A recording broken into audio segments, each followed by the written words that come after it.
자, 우리 또 옆에 있는 분도 인사해 보겠습니다. 내가 먼저 은혜 받겠습니다. 내가 먼저 은혜 받겠습니다. 은혜는 저 사람이 받아야지 저 사람이 변하면 되는데 이게 아니고 내가 먼저 은혜 받을 때 세상이 변하고 가족이 변하고 부산이 변하고 나라가 변하고 세계가 변하게 될 줄로 믿습니다. 내가 먼저 은혜 받고 기도하며 은혜 받으면 세상이 달라지는 것이죠. 그런 축복이 저와 여러분에게 있어야 될 줄로 믿습니다. 네, 오늘 말씀은 욥에 대한 말씀입니다. 욥은 아주 훌륭한 사람이었고 대단한 사람이었고 여러분 아시는 대로 욥은 아주 우리가 정말 따라가기 어려운 그런 분입니다. 그 욥의 이름의 뜻이 무엇인가 보니까 그분은 이름대로 살았더라고요. 그분의 이름의 뜻이 먼저 고난받는 자예요. 고난받는 자. 이름이 하필이면 왜 고난받는 자라고 적어가지고 누가 지었는지 왜 그랬는지는 모릅니다만 이름대로 고난을 받고 살았어요. 그러면서 또 한 가지는 회개하는 자라 이런 뜻이 회개하는 자.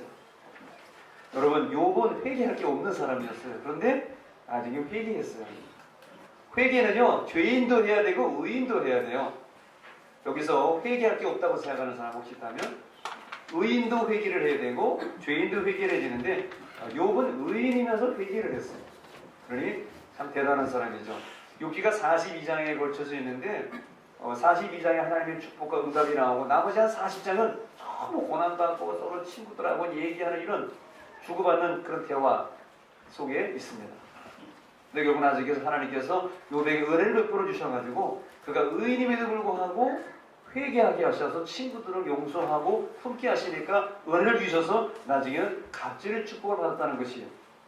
그리고 4대를 보며 살았다. 그리고 그의 수완이 다 되도록 살았다는 것이 욥기서의 결론입니다. 이런 이름대로 살았어요. 그리고 그의 가족은 어떤가 하면 그는 아들이 7명, 딸이 3명이에요. 자녀가 10명이에요. 참 다복하고 요즘이야 10명 안 났습니다만은 옛날에 10명이면 많지도 않고 적지도 않고 그저 딱 알맞은 딱 10명이에요. 요즘 10명 낳으면 힘들어요. 못 낳아요. 물론 10명 낳는 분도 있어요. 그 목사님들이 가끔 나시더라고. 나라에 충성하시려고 그러시는지 가끔 시골에 오면 그런 분들이 가끔씩 있어요. 근데 또 이 가족이 얼마나 행복하게 살았냐면은 생일 잔치를 하면은 아들 내 생일, 딸 내 생일 하면 그 집에 다 가가지고 생일 파티를 하는 거죠. 요즘에 이런 집 없죠? 요즘에는 아들이 생일이 되건 딸이 생일이 되건 며느리가 되건 시어머니든 며느리든 요즘에는 그냥 돈으로 보내가지고 그냥 되게 그냥 끝내고 만나기가 어려워요. 만나기가. 그런데 생일잔치를 자주 하는 거예요. 모여가지고 생일 되는 날. 애들이 10명이니까 부부까지 하면 딱 12명이니까 한 달에 한 명씩한테 한 달에 한 번씩 생일 파티 하는 거예요. 물론 한 달에 2번씩 3번씩 했는지는 모르지만은 이 생일잔치를 잘 했어요. 얼마나 행복한지 몰라요. 아기 때 보니까 애들이 제일 좋아하는 게 촛불 켜고 불 끄는 거더라고요. 우리 딸도 어렸을 때 얼마나 좋아하는지 그 라이터하고 초 있으면 갖다 놓고 그냥 불 놓고 또 훅 끄고 그러더라고요.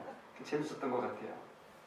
그리고 욥의 소유는 얼마나 많았냐? 그는 가축과 종이 가축은 수천 마리고요.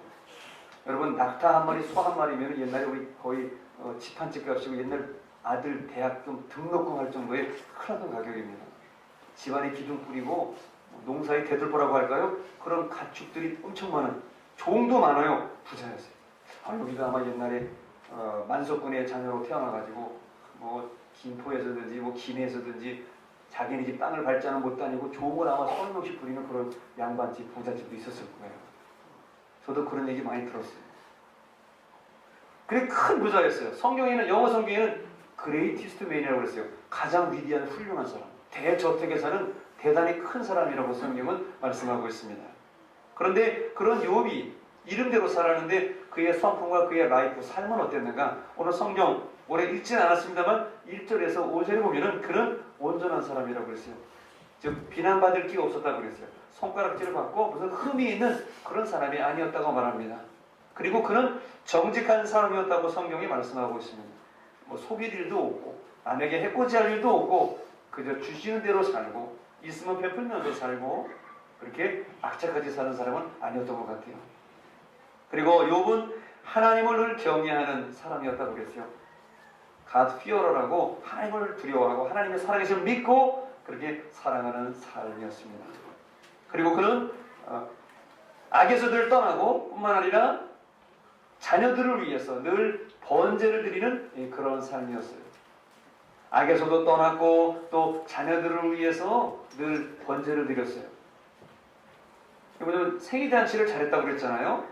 생일잔치를 하면 사람들이 모여있다 보면 엄마 아버지가 못 볼 때 혹시 뭐가 어땠니, 누가 어땠니, 집 사람이 어땠니 이렇게 서로들 얘기하고 혹시 불평하고 하나님께 덕스럽지 못한 일을 했을까봐 집안 식구들이 모여서 자녀들에게 생일잔치를 하고 난 다음에는 자녀들을 성결케 하기 위해서 그들을 위하여 번제물을 드렸다. 성경이 그렇게 말씀하고 있습니다. 대단한 사람이죠? 완벽한 사람이에요. 무슨 행사만 하면 그 행사를 위해서 정리하는 마음으로 성결케 하는 마음으로 번제 드리고 예배를 드렸다. 이게 보통 사람은 아마 할 수 없는 일일 것입니다. 오늘 하나님께서 욥기서를 통해서 우리에게 저와 여러분에게 도전을 주십니다. 욥의 믿음을 우리에게 보여주십니다. 오늘 여러분은 어떠한 믿음을 소유하고 있는 것 같습니까? 내 믿음이 무슨 믿음입니까? 정금 같은 믿음, 아니면 돌 같은 믿음, 아니면 연약한 믿음, 아니면 강한 믿음인가? 아니면 조건 없는 믿음인가? 나는 조건이 좋아야 믿지 조건이 나쁘면 안 믿어요. 조건 다는 믿음. 아니면은 수동적인 믿음인가? 나는 누가 오라고 그래야 하지 내 발로는 안 가. 그런 분이 있는지 모르겠어요. 아니면 난 능동적이고 나는 남이 부르기 전에 간다. 그래서 그런 믿음인가? 아니면 내가 뜨거운 믿음인가? 아니면 나는 좀 차가운 이성적인 믿음인가? 나는 내 머리로 이해가 안 되는 거 도저히 믿을 수가 없어. 이런 믿음입니까? 아니면 무조건 믿는 뜨거운 믿음입니까? 또 어떤 사람은 성장하는 믿음을 가진 사람도 있겠죠? 그러나 늘 어떤 사람은 작년이나 올이나 그냥 늘 제자리. 우리 주는교회 성도들은 제자리 믿음이 아니라 늘 성장하는 믿음의 성도가 되시기를 축원합니다. 은혜를 누가 먼저 받자고 그랬어요? 내가 먼저 은혜 받으니까. 성장도 누가 먼저 해야 되겠어요? 내가 먼저 성장했어. 그래서 형으로서, 오빠로서, 누나로서, 언니로서 다른 우리 젊은 사람들을, 신앙의 사람들을 내가 키워주고 앞서가는 그런 부모와 같은 리더가 되어야 되겠다. 그렇게 마음을 잡수시기를 바랍니다. 우리가 욥의 믿음을 갖기를 원하는데요. 하나님께서 말씀하시는 욥의 믿음은 어떠한 믿음인가? 오늘 성경이 우리에게 말씀합니다. 욥의 믿음은 한마디로 말해서 까닭 없는 믿음이에요. 여러분, 까닭이 없다는 게 무엇입니까? 조건 없는 믿음. 다른 상황 보지 않고 상황에 휘둘리지 않는 그런 믿음이 바로 까닭 없는 믿음입니다. 그러면은 성경에서 말씀하시는 까닭 없는 믿음이라는 것이 구체적으로 어떠한 믿음이겠습니까? 먼저 첫 번째로 오늘 8절 말씀해 보니까 늘 하나님을 인식하며 사는 것이 바로 까닭 없는 믿음이라는 것입니다. 오늘 8절 보세요. 여호와께서 사탄에게 이르시되 네가 내 종 욥을 주의하여 보았느냐? 그와 같이 온전하여 정직하여 악에서 떠난 자는 세상에 없다고 그랬어요. 바로 하나님이 칭찬하는 사람이 욥인데요. 그는 풍요로운 삶 중에도 바로 하나님을 늘 인식하며 살았어요. 사람이요, 힘들고 어려우며 지푸라기도 잡는 심정으로 주님께 탁 달리고 어려우면 주님께 더 나와요. 그런데 풍요로워지고 바빠지고 사업이 넓어지면요, 신앙생활이 나태하더라고요. 제가 알고 있는 어떤 집사님도 주일학교 교사를 했는데 맨 처음에는 사업이 잘 안 되고 어렵고 그러니까 하나님 복 주실 줄 믿고 주일학교 교사를 하는 거예요. 주일학교 교사를 하니까 하나님 복을 주세요. 사업이 잘 돼요. 사람도 거래처도 많아져요. 외국에서 바이어도 와요. 사업이 잘 돼요. 그 다음부터 이제 골프를 쳤어요. 골프를 쳤는데 바이어들이 뭐 아무 때나 오잖아요. 주로 이제 휴일날 오잖아요. 그러니까 이제 접대를 나가는데 주일날 골프 접대를 나가는 거예요. 그러니까 한 달에 한 번씩 접대하면서 골프처럼 나가서 한 달 빠지는 거예요. 그럼 어떻게 해요? 아유, 부장님, 죄송한데 제가 이번에 바이어가 와가지고 한 번 빠질 테니까 저기 선생님 거 대신 좀 합반 좀 해주세요.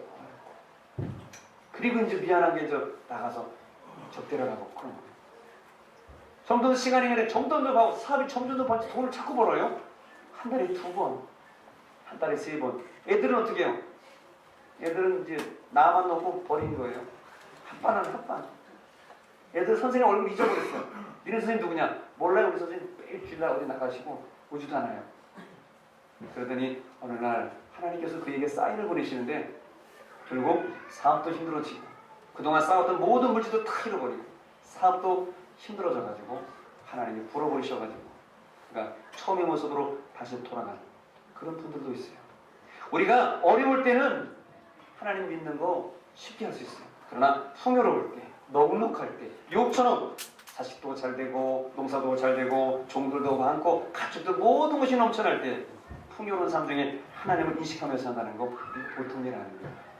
여러분은 풍요로운 삶 중에서도 건강한 삶 중에서도 사업과 학업이 잘 되는 자녀들이 잘 되는 가운데도 하나님을 늘 인식하면서 사는 여러분 되시기를 바랍니다. 그럼 욥이 그렇게 까닭 없이 어떻게 하나님을 인식하며 구체적으로 살았습니까? 오늘 8장 말씀하시기를 그는 행실을 항상 깨끗하게 했다고 그랬어요. 모든 것을 하나님 주신 것으로 알고 이웃에게 해코지하지 아니하고 행실을 깨끗하게 살았고요. 그리고 죄를 항상 멀리 했다고 그랬어요. 그리고 악에서 떠나면서 살았어요. 악한 것은 아주 입에 대지도 않고 악한 것은 보지도 않고 악한 것은 따르지도 않았어요. 바로 하나님이 지켜보고 계신다는 그런 의식을 갖고 사는 것이죠. 이것을 바로 코람데오의 정신이라고 불러요. 코람데오의 신앙, 하나님 앞에서 하나님이 나를 눈동자처럼 지켜보신다는 것이죠. 나를 보시는 하나님을 의식하며 그렇게 살았던 것입니다. 실제로 하나님은 우리를 늘 눈동자처럼 지키시고 오늘도 저와 여러분들을 이 예배드리는 순간에도 하나님이 여러분을 지켜보고 계신 줄로 믿습니다. 그래서 시편 34편 15절에 하나님께서 우리에게 이렇게 말씀하십니다. 말씀 한번 같이 한번 읽습니다. 시작. 여호와의 눈은 의인을 향하시고 그의 이는 그들의 부르심에 힘주시는가. 하나님의 눈이 누구를 향하세요? 믿음으로 사는 사람, 주님을 바라보는 사람에게 향하시고 그에게는 그들의 부르짖음에 기울이시는 거다. 여러분, 하나님이 안 들으시는 게 아니에요. 여러분의 신음소리까지도 하나님은 듣고 계십니다. 병상에서 어떤 것이든지 또 여러분이 어떤 말씀을 하든지 무엇을 보든지 하나님이 여러분을 다 지키시고 여러분의 일거수일투족을 다 보고 계신다는 사실. 아니, CCTV로 다 찍고 있는 거예요. 우리는 천장에 있어가지고 하나님이 하늘에서 못 보실 줄 알지만 하나님 위에서 다 보고 계신 거예요. 이스라엘이 출애굽을 할 때 그 산 너머에 홍해가 있었는데 모르고 갔지만 하나님 나를 보고 계신 거예요. 아, 여기 홍해 만나겠구나. 하나님 우리의 모든 것을 인도하시고 이 천지를 창조한 하나님께서 저 지구 반대편에 지금 아르헨티나 브라질에서 반대편에 지금 자고 있는 사람들이 코를 골고 자는지 뭐 하는지 하나님 다 알고 계신단 말이에요. 그런 것처럼 하나님을 늘 인식하며 사는 삶, 그것이 바로 까닭 없는 믿음이라는 거예요. 풍요로운 삶 중에서도 하나님을 잃지 않는 거예요. 두 번째로 까닭 없는 믿음이라는 것이 무엇인가? 오늘 20절 말씀을 보니까 바로 환난 풍파 중에도 먼저 하나님께 예비하는 것입니다. 자, 오늘 20절 말씀 다시 한번 보겠습니다. 20절 말씀 같이 한번 읽어보죠. 시작. 욥이 일어나 겉옷을 찢고 머리털을 밀고 땅에 엎드려 예배했어요. 겉옷을 찢고 머리털을 미는 것은 회개하고 자복하는 거거든요. 그런데 땅에 엎드려 예배했다고 했어요. 그 앞에서 다 무슨 내용인지 그냥 지혜고 보니까 갑자기 예배를 드렸네 하겠지만은 여러분, 욥이 왜 예배를 드린 것입니까? 그것이 욥이 위대하다는 거예요. 풍요롭지 않은 가운데에도 실패하고 재산이 없어지고 자식이 죽은 남의 손가락질을 하는 그런 위기 상황 속에서도 환난 풍파 중에도 욥은 먼저 하나님께 무릎 꿇고 예배했다는 것입니다. 이러기가 쉽지 않죠. 세상 사람들이 볼 때 제정신이 아니에요. 여러분, 사람의 어려움은요 솔직히 기도가 잘 안 나와요. 어안이 벙벙해가지고 갑자기 사고당하고 힘든 일 나오면요 원망불평이 나오지 기도하고 예배하는 거 아무나 되는 게 아닙니다. 아마 여기 고난당하고 억울한 일 당해서 그렇게 아마 땅에 엎드려 본 분 있을 거예요. 예배하고 기도하는 거 쉬운 일 아니에요. 그러나 욥은 자식이 죽고 재산이 다 몰수당해서 재산이 날아가도 하나님께 먼저 무릎 꿇는 예배하는 사람이 바로 욥이었어요. 어떠한 환난 풍파를 당했습니까? 오늘 성경에 보니까 크게 4가지의 환난 풍파를 당하는데 첫 번째로 그가 재산을 다 잃어버립니다. 다른 사람이 습격을 해가지고 그의 낙타와 그의 종들을 죽여버리는 재산을 잃어버려요. 그리고 두 번째로는 이상한 불이 내려옵니다. 하나님의 불이 내려서 가축이 죽어요. 16절에 보면은 거기 성경 보세요. 왜 이렇게 표현해 놨을까요? 그가 아직 말하는 동안에 또 한 사람이 와서 하는데 하나님의 불이 하늘에서 떨어져 양과 종들을 살라 그랬습니다. 세상 사람이 볼 땐 그거 아니에요. 야, 하나님의 택에서 복받은 욥이 이 하나님의 벌을 받아서 하나님의 불을 받아서 가축이 타고 죽었어. 세상의 날벼락이고요. 세상의 저주 같은 일을 당하고서도 욥은 하나님께 예배하는 무릎 꿇는 삶을 먼저 했다는 것입니다. 말이 안 되죠. 어떻게 이룰 수가 있으며 제정신이라면 이룰 수가 없는 것이죠. 그럼에도 불구하고 그가 하나님께 무릎 꿇었다는 것, 그것이 욥의 위대한 까닭없는 신앙이라는 것입니다. 세 번째로는 낙타와 종들이 또 죽음을 당해요. 습격을 당해요. 아까도 말씀드렸습니다마는 낙타, 그 중동 지방, 그 사막 지방에는 얼마나 귀한 그 동물입니까? 우리는 말하면 옛날 우리가 농사 지을 때 옛날에 소 한 마리 있으면 그 집 부자라고 그랬어요. 2마리 기르는 집도 별로 없었어요. 왜냐면 한 마리씩 그냥 팔고 또 농사를 짓기 때문에 소가 2마리 있는 집도 별로 못 봤어요. 지금이야 가축을 그 농사를 짓고 이렇게 막 몇천 마리 하는 몇백 마리 있지만 옛날에는 한두 마리. 특히 어미소 길러서 새끼 나서 팔고 그걸로 돈 넣고 막 이렇게 살았지. 뭐 가축이나 낙타 이런 것이 많은 그런 사람이 별로 없었습니다. 그런데 그 낙타와 종들이 죽은 거예요. 습격을 당한 거예요. 그런 환란 풍파가 다가오더라는 것입니다. 그리고 끝으로 욥에게 닥친 환란이 무엇입니까? 자녀들이 한 집에서 몰살당한 거예요. 몇 명이요? 10명. 여러분, 자녀를 잃은 부모를 보았습니까? 자녀를 잃은 장사집에 가보았습니까? 그분들을 저도 많이 만나봤지만 심정을 물어볼 수가 없더라고요. 어떻게 해야 될지 물어볼 수가 없어요. 그래서 물어보면 저는 평생 가슴에 돌덩어리 하나 얹고 살았습니다. 그렇게 딱 고백하는 거 들었어요. 자식을 먼저 산에 묻고 자식은 죽으면 가슴에 묻는다고 그랬는데 가슴에 묻고 그 응어질 삶을 살면서 힘든 삶을 살아가는데 욥은 한 번에 10명이 죽었어요. 자식이 몰살당하는 그런 와중에도 어떻게 해요? 오늘 20절에 머리털을 밀고 땅에 엎드려 예배했다고 그랬어요. 그리고 욥이 하나님을 찬양합니다. 21절에 뭐라고 찬양합니까? 주시니도 여호와시요 거두시도 여호와시니 여호와 이름이 찬송을 받으실지어다. 세상 사람들이 볼 때는 손가락질하고 저거 좀 이상하다고, 정신이 이상하다고 그렇게 손가락질 당할 만한 그런 상황인데도 불구하고 자식을 잃고 하나님을 예배합니다. 우리가 오늘 성경을 다 읽지는 않았지만은 하나님이 우리를 시험하실 때에 시험에 3단계가 있어요. 첫 번째, 재산을 주십니다. 두 번째, 자녀를 주십니다. 세 번째, 그 사람 목을 치셔서 하나님을 사랑하는 사람 하나 봅니다. 이 2장에 넘어가면 드디어 이제 자기 자신이 시험을 당하는, 육신의 질병을 당하는 욥의 고초가 시작이 되죠. 그 두 가지의 단계 속에서 욥은 하나님을 원망하지 아니하고 하나님을 누리고 찬양하는 삶, 예배하는 삶을 봅니다. 바로 까닭없는 믿음이라는 것은 환난 풍파가 있다고 할지라도 먼저 하나님께 예배하며 하나님을 찬양하는 삶. 우리로서는 도저히 할 수 없는 것 같은 그런 상황 속에서도 주님께 예배하는 믿음이 바로 까닭없는 믿음이요, 저와 여러분이 본받아야 될 믿음인 줄로 믿습니다. 그리고 세 번째로 까닭없는 믿음이라는 게 어떤 믿음인가? 오늘 22절에 말씀하시기를 모든 것을 잃어버려도 자식이 죽고 재산이 없어진다고 할지라도 하나님께 범죄하거나 원망하지 않는 것입니다. 22절 보세요. 이 모든 일에 욥이 범죄하지 아니하고 하나님을 향하여 원망하지 아니하리라.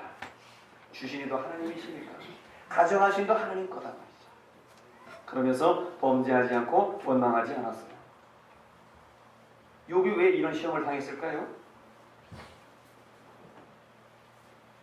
이 시험을 당한 직접적인 이유는 사실 솔직히 왜 그래요? 누가 이 시험 당하도록 하신 거예요? 사실 솔직히 말해서 사탄은 시험을 갖다 준 거고요. 더 정확히 말해서 하나님이 욥을 자랑해가지고 하나님 왜 이렇게 그런 걸 하셔가지고 가만히 계시지? 아유 왜 나를 칭찬하셔가지고 시험을 나? 욥이 이런 말은 여기 써 있지 않지만 우리 같으면 그랬을 거예요. 아이고 하나님, 제가 조금 잘 살고 자식 잘 된다고 사탄한테 자랑하면 어떡해요? 보통 사람은 다 이랬을 거예요. 그 욥은 그런 말 했다는 기록이 없는 거 보니까 욥의 마음은 천성적으로 착했고 다 잃어버려도 하나님이 예비하는 주신이도 여호와시니 거두신이도 여호와시니 여호와가 찬송을 받으시라는 그런 아주 귀중한 믿음을 가진 거예요. 욥이 시험을 당한 것은 사탄의 시험이었고 하나님의 자랑이었어요. 사실 하나님께서 저와 여러분을 자랑하실까봐 솔직히 겁납니다. 야, 우리 주님교회 성도들을 똑똑하고 믿음 생활하고 성령 충만하고 얼마나 대찬지 몰라. 정말이요? 내가 한번 시험해 볼까요? 시험 당하고 싶은 분 안 계시죠? 저도 욥처럼 되기 싫어요. 그럴 만한 자격도 없지만은 근데 욥은 까다롭는, 조건 없는 unconditional faith, 무조건적으로 어떤 상황에 초월한 까다롭는 믿음, 조건 없는 믿음이었어요. 사탄의 시샘으로 모든 것을 잃어버리고 재산과 자녀들까지 2단계 시험을 당하면서 마지막에 3단계 자기 자신의 몸을 치는 사탄의 시험을 속에서도 몸이 얼마나 가려운지 기왓장으로 몸을 긁었다고 그랬어요. 저는 그 괴로움을 압니다. 제가 어려서 가려움증에 걸린 적이 있거든요. 얼마나 전신이 다 가려운데 나중에는 정말로 힘든 약을 발랐는데 너무 아파서 제가 울었어요. 얼마나 피부병약이 센지. 피부병약 세고 독한 거 아시죠? 그거 바르고 제가 여자 의사 앞에서 울었어요. 그때 창피한지도 모르고 울었어요. 얼마나 아픈지. 그런 기억이 납니다. 욥은 그러나 모든 것을 잃어버려도 하나님께 범죄하지 아니하고 원망하지 않았다고 그랬습니다.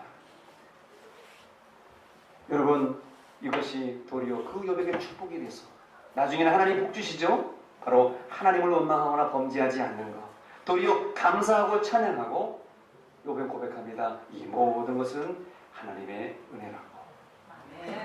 지금까지 살아오고 하나님의 은혜고 앞으로도 살아갈 것도 하나님의 은혜라고 고백합니다. 오늘 이러한 분위기에 있어서 또 여러분에게 한번 소개해드리고자 합니다.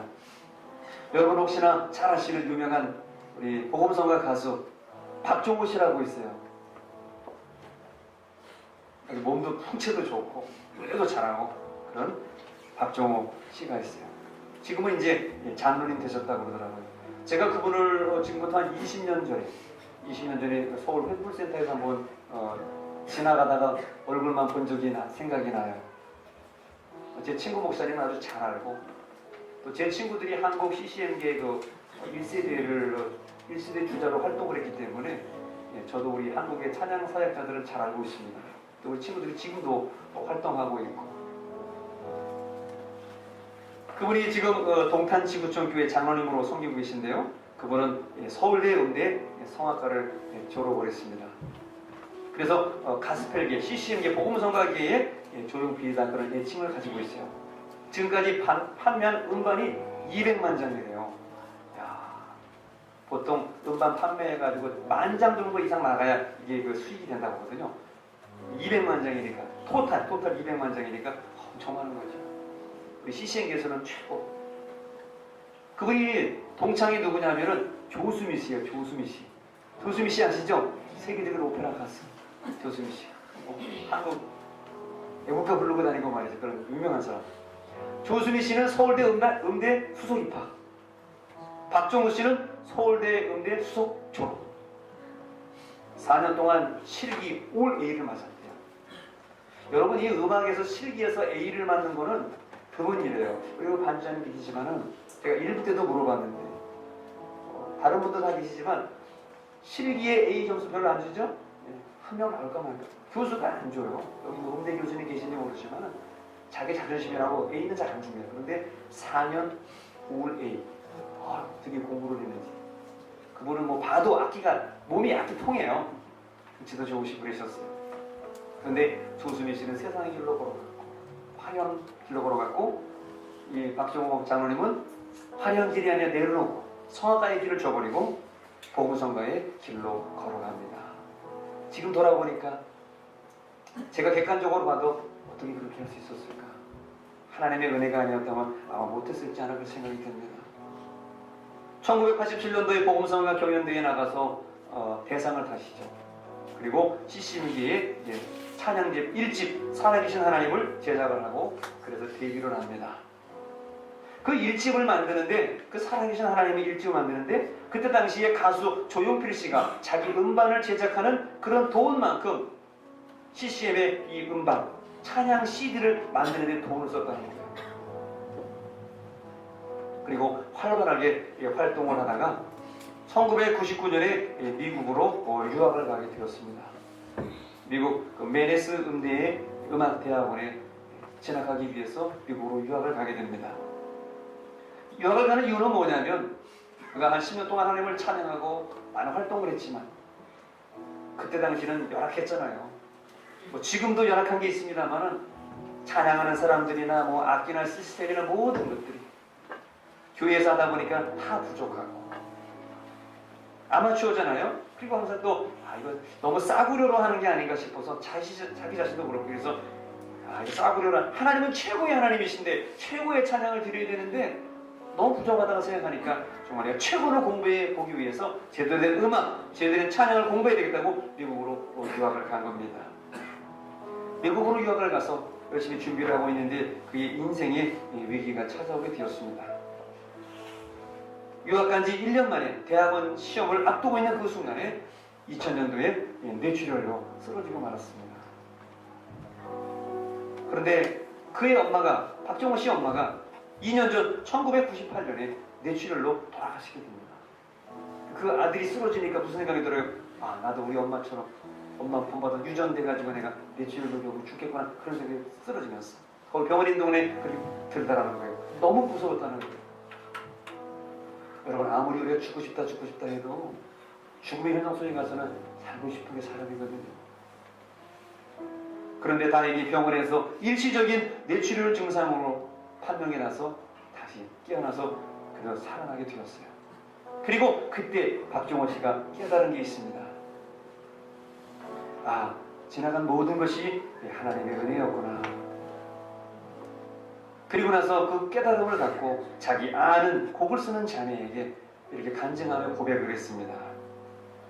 은하 자매야, 오빠가 죽다가 살아났다. 지금 생각해보니까 내가 여태 돌아다닌 것도 이렇게 죽다 살아난 것도 하나님의 은혜인 것 같아. 이걸로 이 고백으로 노래 한번 만들어줘, 찬양 한번 만들어줘. 그래서 나오게 된 찬양이 지금 들리고 있는 하나님의 은혜예요. 나를 지으신 이가 하나님,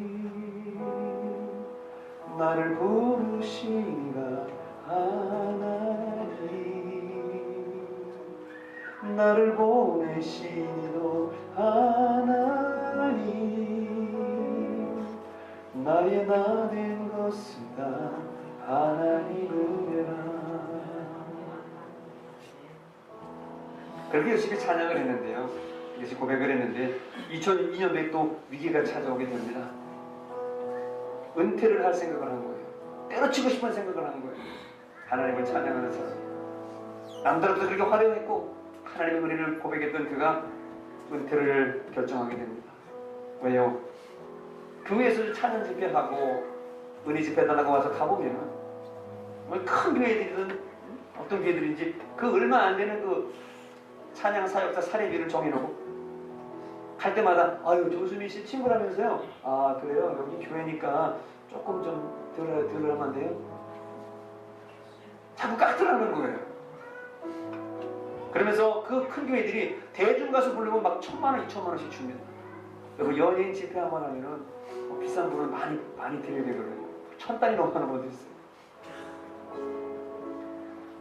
그래서 나는 다 때려치고 빵집 하나 빵 만들래. 내 몸도 빵처럼 생겼으니까 빵 만들래. 그리고 이제 그만 주려고 막 하는 그런 순간에 그러던 어느 날 찬양 집회에 초청을 받게 됩니다. 미국 동남부의 노스캐롤라이나 주에서 한 주에서 집회를 좀 찬양 집회를 해달라고 해서 거기를 가게 됩니다. 또 찬양을 했어요. 싫고 전에 하던 대로 습관처럼 목소리를 좋으니까 그냥 박종호라는 닉네임을 가지고 열심히 불렀어요. 근데 교인이 막 울더래요. 그래서 자기는 괴롭고 난 은퇴를 하려고 그랬는데 교인들은 그러니까 다 아는 노래인데 뭐 박종호 처음 보나 왜 울까 그래서 목사님께 물어봤대요. 목사님, 교인들 왜 이렇게 울어요? 무슨 지난 일 뭐 있습니까? 목사님이 그렇게 설명을 하더래요. 종호야, 박종호, 예? 미국 어느 소도시에 가든지 한인교회가 있어.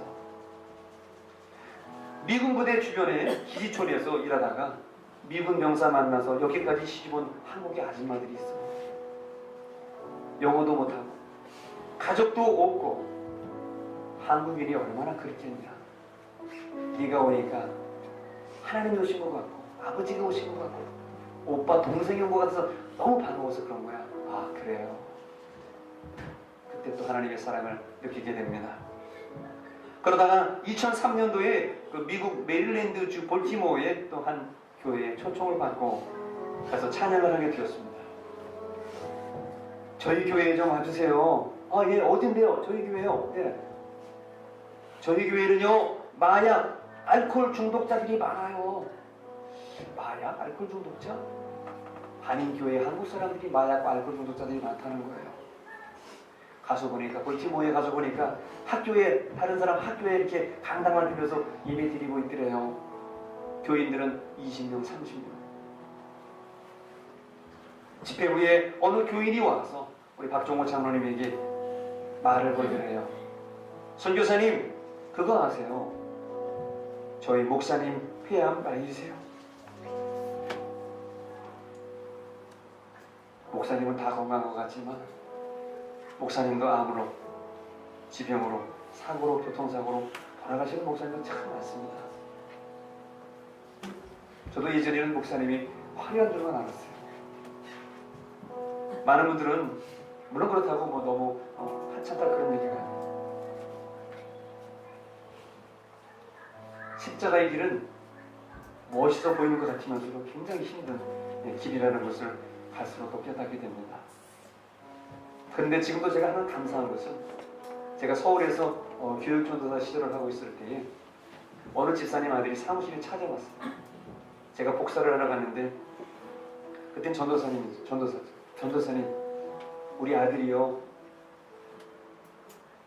전도사님 같은 전도사님을 꼭 태우고 싶대요.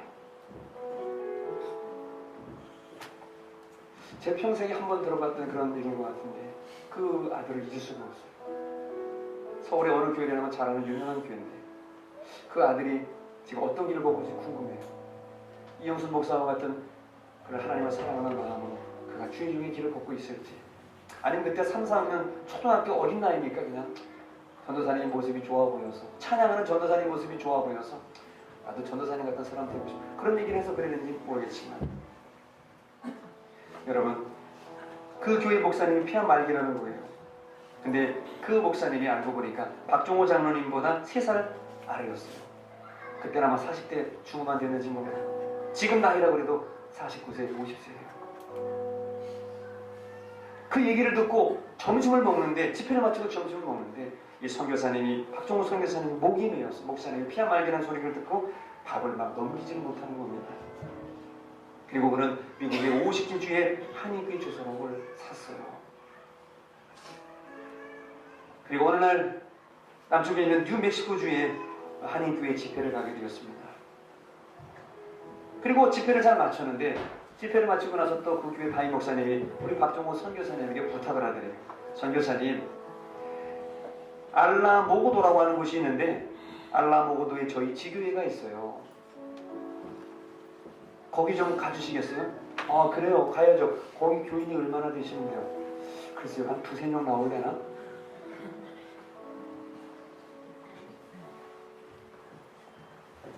대박종호가 2-3명 있는 집회를 가야 된다고 생각하니까 막 분노가 치밀고 막 내 서울대 음대 나와가지고 수석해가지고 대상 받고 그래가지고 2-3명? 그래도 순정하는 마음으로 그 교회로 날아갔대요. 비행기 타고 갔대요.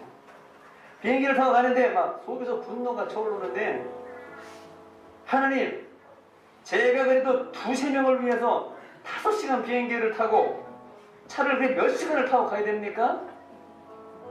난 못 가요. 천하의 박정호가 그런 데는 못 갑니다. 하나님 가세요. 하나님이 노래 못하시면 노래 배워서 가세요. 하나님께 막 선뜻을 하면서 막 비행기 안에서 막 고래고래 그냥 막 하나님 원망하면서 욕을 했대요. 그런데 하나님은 즉각적으로 비행기에서 하늘이 가까우니까 즉각적으로 음성이 바로 하나님한테 들리더래요. 야, 너 잘났다. 너 참 뭐 붓다. 네가 아무리 큰 무대에 서고 싶어 해도 너는 보험성가 가수야. 너는 나를 노래해야 돼. 넌 가야 돼. 넌 한 명을 위해서라도 노래하는 거야. 그 하나님의 음성을 듣고 그를 거기서 통곡하며 회개했다고 합니다. 도착해서 교회에 가보니까 23명, 25명이 왔더니 총 25명. 목사님 부부 빼고 23명. 그 교회에는요, 중소도 소도시라 사는 사람이 전부 7,000명이래요. 미국 사람 포함해서 7,000명. 한국 사람 23명. 목사님 부부 둘, 총 25명으로 다 꽉 찼어요. 이런 수에 관계없이 열심히 찬양하고 집회를 마쳤는데 어느 가난한 여자 집사님이 그 선교사님 앞으로 나오더래요. 그런데 간증을 했는데, 선교사님, 이거 아까 그 말씀하신 영국 선교사님 갖다 주세요. 그러더라는 거예요. 선교사님은 가서 이제 찬양 집회를 한 뒤에는 항상 찬양 음반 CD를 팔았다는 거예요. 근데 모르는 사람들은 오해할 때, 아, 저것도 팔아가지고 이제 자기 수입으로 잡고 그래서 이제 뭐 하나 의사겠지만 박정원 씨는 그렇게 안 했다는 거예요. 그 수익금은, 그 음반 CD 판매금은 모두 다 선교사님들을 위해서 전액을 기부해 왔다는 거예요. 그리고 그 기부를 하게 된 이유도 특별한 이유가 있었습니다. 그 박정호 장로님이 미국 LA에서 찬양 집회를 마치고 나왔는데 어떻게 아는 분을 통해서 들었는데 자기 아는 예수 전도단 선배가 영국에 가서 선교를 하고 있는데 그 선교사님이 돈이 없어서 런던에서 쓰레기통을 뒤져서 먹고 산다는 얘기 들었다는 거예요. 여러분,